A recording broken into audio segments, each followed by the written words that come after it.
Price Lord. கர்த்தராகிய இயேசு கிறிஸ்துவின் வல்லமையுள்ள நாமத்தினால் உங்களை எல்லாம் வாழ்த்துக்கிறேன். இந்த நல்ல நாளுக்காக, புதிய நாளை கர்த்தர் தந்தாங்க, அதுக்காக கர்த்தரை ஸ்தோத்திரிக்கலாம். கர்த்தர் வல்லவரும் கர்த்தர் நல்லவருங்கிறத ருசித்து பாருங்கள் சொல்லிட்டு நிறைய வசனங்கள் இருக்குது.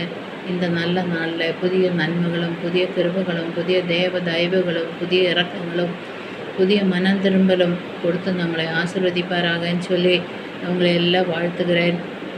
இன்றைக்கே நம்ம தியானிக்க போகிற விஷயம் மனம் திரும்பங்கள் அப்படிங்கிற ஒரு வார்த்தையை பற்றி நம்ம தியானிக்க போகிறோம். மனம் திரும்பங்கள்னு சொல்லி நிறைய வேதத்தில் நம்ம வாசிக்கிறோம். நம்ம ஏசப்பா கூட, இயேசு கிறிஸ்து கூட முதல் பிரசங்கம் பண்ணது மனம் திரும்பங்கள், பரலோக ராஜ்யம் சமீபமாயிருக்குதுன்னு சொல்லி மத்தேயு 4:17 ஏசப்பா ஃபஸ்ட்டு அந்த வார்த்தை சொன்னாங்க. அதே போல் யோவான் ஸ்நாபகனும் ஃபஸ்ட்டு சொன்னதே மனம் திரும்புங்கள் அப்படின்னு சொல்லி வார்த்தை சொல்லி பிரசங்கித்ததாக நம்ம பார்க்குறோம். அந்த மனம் திரும்பங்கள் ரொம்ப முக்கியமான ஒரு வார்த்தை தான். ஆனால் எல்லோரும் சொல்லுவாங்க, நான் மனம் திரும்பியாச்சு. ஆனால் தினம் நடக்க வேண்டிய ஒரு ப்ராசஸ் அது. தினம் திரும்ப நம்ம மனம் திரும்ப வேண்டும். ஆனால் நம்மளோட நடையில், உடையில், பாவனையில், பேச்சில், பார்வையில் எல்லாத்திலும் பிரச்சனைகள் இருக்குது, பாவங்கள் இருக்குது. நம்ம ஒவ்வொரு நிமிஷத்தில் நம்ம மனம் திரும்ப வேணும். நம்ம வாழ்க்கையில் போன போக்கில், அதாவது நம்ம நடந்து போகிற போக்கிலே நம்ம வாழ்க்கையில் இருக்கக்கூடாது. ஒரு யூடர்ன் போட வேண்டிய அவசியமாக இருக்குது.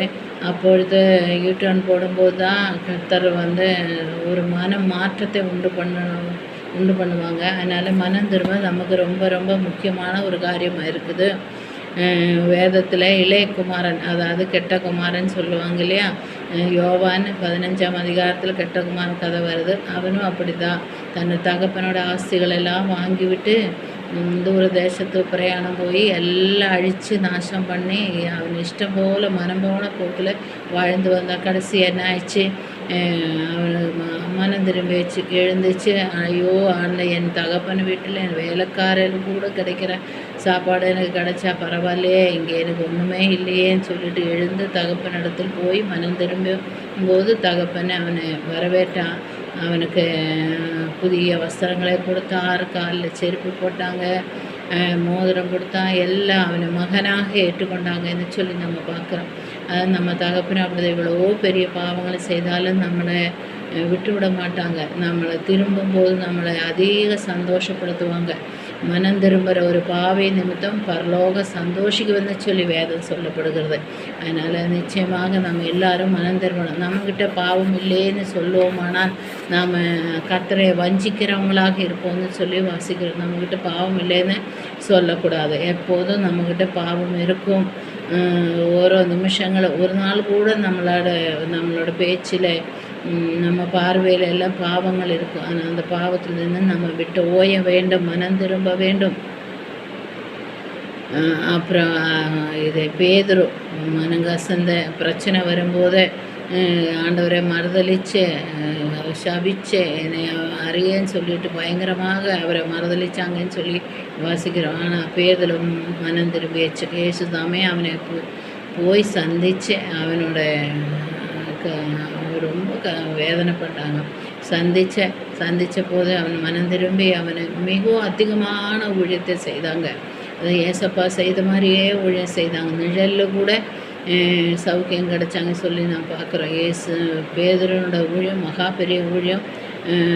மனம் திரும்பி அதுக்கப்புறம் ஏசப்பாவை சந்தித்த பிறப்பாடு செய்த ஊழியம் அதிபயங்கரமாக இருக்குது. அப்படி நிறைய பேர் மனம் திரும்பினதாக நாம் பார்க்குறோம். நம்ம வாழ்க்கையில் பிரச்சனைகள், சோர்வு, போராட்டங்கள் எல்லாம் வரும்போது நம்ம நாம் சோர்ந்து போய் தான் கடினத்தனமாக இருக்கிறோம். ஆனாலும் அதில் விட்டு தான் இரக்கம் கிடைக்கும். பாவத்தை விட்டு நம்ம இரக்கம் கிடைக்கணும். அது ரொம்பவே முக்கியமாக இருக்கிறது.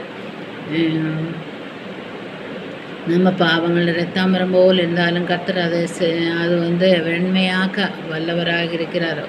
பாவம் கடிச்சவையேன்னு இருந்தாலும் அது உறைந்த மழை போல மாற்ற அவர் வல்லவராக இருக்கிறாங்க.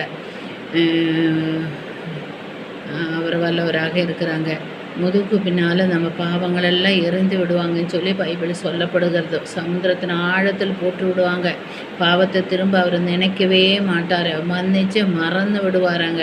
அதான் நம்ம அன்பான தகப்பன். தினம் தினம் பாவத்தை நாம் திரும்ப திரும்ப அறிக்கையிட்டு தினமும் நாங்கள் இரத்தத்தால் கழுகப்பட வேண்டியது முக்கியமாக இருக்கிறது. நாம் பாவம் இல்லைன்னா நம்மளை வஞ்சிக்கிறவங்களாக இருக்கிறோன்னு சொல்லி நம்ம வாசிக்கிறோம். நம்மளை சுத்திகரிக்கணும், பரிசுத்தப்படுத்தணும். நம்மளை தினம் தினம் நம்ம சுற்றி வெடிப்பாக்கினா மட்டும்தான் திரும்பவும் நம்மளை அதிக கனி கொடுக்குறவங்களாக நம்ம இருக்க முடியும். இந்த உலகத்தில் கடைசி காலமாயிடுச்சு, கர்த்தரோட வருகை சமீபம். அதாவது நீங்கள் எல்லாம் ஆயத்தமாக இருக்கீங்களா, சுத்திகரிக்கப்பட்டு இருக்கிறீங்களா, ஆயத்தமாக இருக்கீங்களான்னு சொல்லி நம்ம தன்னைத்தானே சோதித்து நிதானித்து பார்க்க வேண்டியதாக இருக்குது. அப்போ பொல்லாத சாத்தானு நம்மளை வாட்ச் பண்ணிகிட்டே இருக்கும். அதனால் அவன் குற்றம் கண்டுபிடிக்கிற மாதிரி நம்மள்கிட்ட எந்த குற்றம் இல்லாதபடிக்கு நம்ம ஒவ்வொரு நாளும் நம்மளே தானே சுத்திகரித்து நம்ம பாவங்களை அறிக்கைக்கிட்டு நம்ம சுத்திகரித்து நம்ம ஜெயம் பெற வேண்டியதாக இருக்குது. நிறைய பிரச்சனைகள் இந்த உலகத்தில் இருக்குது. பொல்லாங்குக்குள்ளே நாம் இருக்கிறோம். அவருடைய இரத்தத்துக்குள்ளார நம்ம ஒவ்வொரு நாளும் கழுகணும். வாய் திறந்து சொன்னால் போதும். அக்கிரமத்தை விட்டு திரும்பணும். நம்ம யோசனைகளை எல்லாம் இதயத்தை சுத்திகரிக்கணும், மறுரூபமாக்கப்படணும். இருதயம், சிந்தனை எல்லாத்தையும் மறுரூபப்படுத்தணும். நம்ம சுத்தமாக இருந்தால் மட்டும்தான், பரிசுத்தமாக இருந்தால் மட்டும்தான் இந்த பரலோகம் போக முடியும். பரலோகத்தில் போய் சேர்க்க நம்ம இப்போவே நம்ம ஆயத்தமாக இருக்கணும். நீ ஆயத்தப்பட்டு இருக்கீங்களா? நீங்கள் எல்லாம் ஆயத்தமாக இருக்கிறீங்களா? எப்போ ஆண்டோட வருகைன்னு தெரியல. அதுக்காக நம்ம ஆயத்தமாக இருக்கணும். இந்த வார்த்தைகளை எல்லாம் கர்த்தர் ஆசீர்வதிக்கட்டும். நீங்கள் எல்லோரும் திரும்ப மனம்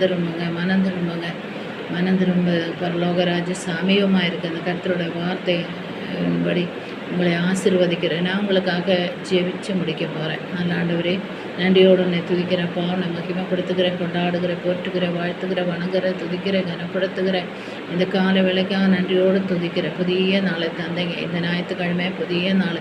இந்த புதிய நாளை எல்லோரும் நல்ல ஆராதனைக்கு போகட்டும், நல்லா ஜெபிக்கட்டும். ஆண்டவரே, உன்னோட ஆசீர்வாதத்தை பெற்றுக்கொண்டு திரும்பி வரட்டும் அப்பா. ஸ்தோத்திரம் ஆண்டவரே. எல்லா வாலிபர்களை, சிறு குழந்தைகளை, வயோதிபரை எல்லாரையும் கர்த்தர் ஆசீர்வதிப்பீராக. எல்லாருக்கும் அல்ல சுக பலன் ஆரோக்கியம் பாதுகாப்பு உண்டாவதாக சொல்லி வாழ்த்தி ஜெபிக்கிறேன். வசனத்தை கேட்குற ஆவரையும் கர்த்தர் ஆசீர்வதிப்பீராக. ஸ்தோத்திரம் ஆண்டவரே. உதவி செய்யுங்க. இயேசு நாமத்தினால் பிதாவே, ஆமென்.